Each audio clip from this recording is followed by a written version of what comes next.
हीरालाल रामजियाणी। महेंद्र भाई के धर्मपत्नी आ जाएंगे, कंचनबेन।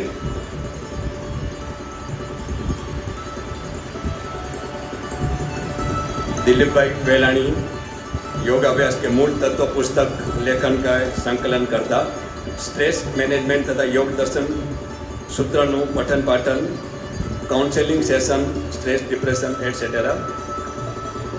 પ્રભુભાઈ વેલાણી યોગ વર્ગ શરૂ કરવા માટેની સૌ પ્રથમ ભૂમિકાના બેસના યોગ શિક્ષક જિજ્ઞાસુને માર્ગદર્શન પ્રેરણા આપવાની ભૂમિકા। મહેન્દ્રભાઈ સેંગાણી યોગ વર્ગમાં નિયમિત સાધક તરીકે એવા સેવા શુદ્ધિક્રિયાના બેસ્ટ ડેમોન્સ્ટ્રેશન। તો આપનું સન્માન સ્વીકારશો। હલો,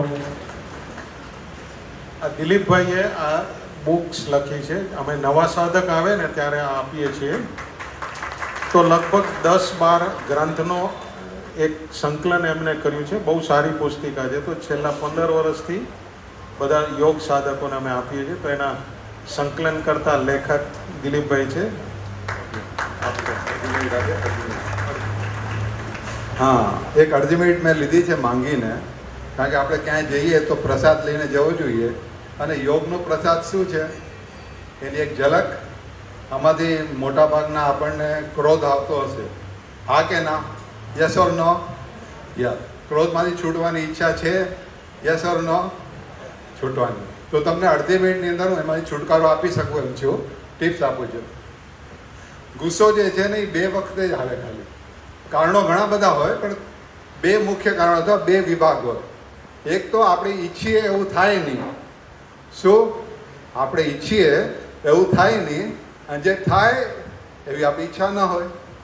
આ બે જ પરિસ્થિતિમાં ગુસ્સો આવે। યસ ઓર નો? તો હવે એ નક્કી કરી નાખો કે આપણે ઈચ્છશું એવું કોઈ દિવસ થશે નહીં। શું? આપણે ઈચ્છશું એવું કોઈ દિવસ થશે નહીં।